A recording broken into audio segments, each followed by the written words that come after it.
नेमके कोण आहेत, कुठे आहेत हे मधुभाऊंना काहीतरी माहीतच असेल. आहे ना इन्स्पेक्टर, हो आमचं जे काही चाललंय ना त्याचं सगळं म्हणजे अंदाजपंचे आम्ही करतोय. आम्हाला काही माहिती नाहीये. सायली वहिनी आश्रमात का आल्या, त्यांच्यासोबत काय झालं असेल आम्हाला काहीच माहिती नाहीये. मग ते इन्स्पेक्टर म्हणतात, जेव्हा वहिनी लहान होत्या, सायली वहिनी त्या हरवल्या तेव्हा त्यांच्या आईवडिलांनी कुठल्या तरी पोलीस स्टेशनमध्ये मिसिंग कंप्लेंट केलीच असेल ना. आपल्याला अशी एखादी मिसिंग कंप्लेंट सापडावी लागेल.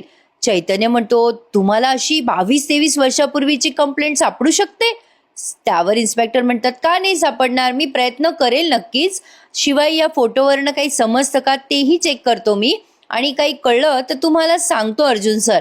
मला ना तो फोटो पाठवून ठेवा तुम्ही. अर्जुन म्हणतो, हो मी लगेच पाठवतो सावंत, पण प्लीज किती इम्पॉर्टंट आहे ही गोष्ट माझ्यासाठी हे तुमच्या लक्षात आलंच असेल ना. माझी बायको तिच्या आई वडिलांशिवाय आतापर्यंत वाढली आहे, त्यांच्याशिवाय ती जगत आली आहे आतापर्यंत, आणि आता मला जेव्हा हे कळलं की तिचे आई वडील जिवंत आहेत तर ते आपल्याला शोधायला हवंच.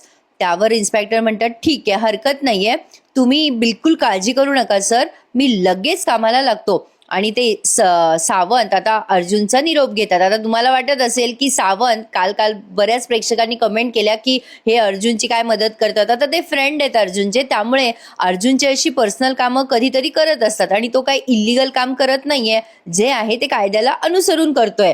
तर पुढे बघा, आता प्रियाला बसला होता चटका, मग अशी आपण पाहिलं, पण आता हे सगळं भयंकर वाटतंय. सुमन म्हणते, सायली काय ग बाई सायली, खरंच तुझी खात्री आहे का? तन्वी वहिनींना ढकलण्यासाठी स्वयंपाकघरात आली होती का? का ती दुसरं काहीतरी करायला आली असेल ना स्वयंपाकघरात, तोल जाऊन पडली असेल तव्यावरती. सायली म्हणते, अशी शंका काढून न काकू तुम्ही स्वतःची समजूत काढून घेताय. मला माहिती आहे ती प्रिया कशी. या प्रश्नाचं उत्तर आपल्या तिघींनाही माहिती आहे, पण अर्थात प्रियाला जर आपण हे विचारलं तर ती स्वतःहून कधीच कबूल करणार नाही. बरं निघते मी प्रतिमात्या आता. आता ही लगली निघाली सुद्धा बरं का, आली पण आणि निघाली पण. मग प्रतिमात्या म्हणतात, बाई सायली अशीच येत जा हं वरचेवर, बरं वाटतं बाई मला. सायली म्हणते, यावं तर लागेलच ना प्रतिमात्या, पण निघण्याआधी आता प्रियाचा निरोप घेते. सायलीने आता प्रियाला चालता चालता चिमटे काढलेत बरं का प्रेक्षकांनो. हा पण सीन तुम्हाला आज आवडणार आहे.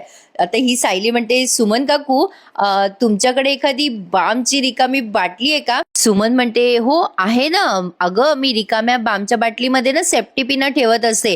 आता असं म्हणून सुमन ती रिकामी बामची बाटली सायलीला आणून देते.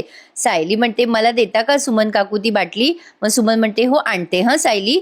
आता सुमन काकूनी ती बामची बाटली दिली सायलीच्या हातात. आता ती प्रतिमात्या विचारते, सायली तुला काय ग करायचंय ह्याचं? आता सायली म्हणते, बघा तुम्ही प्रतिमात्या. मग आता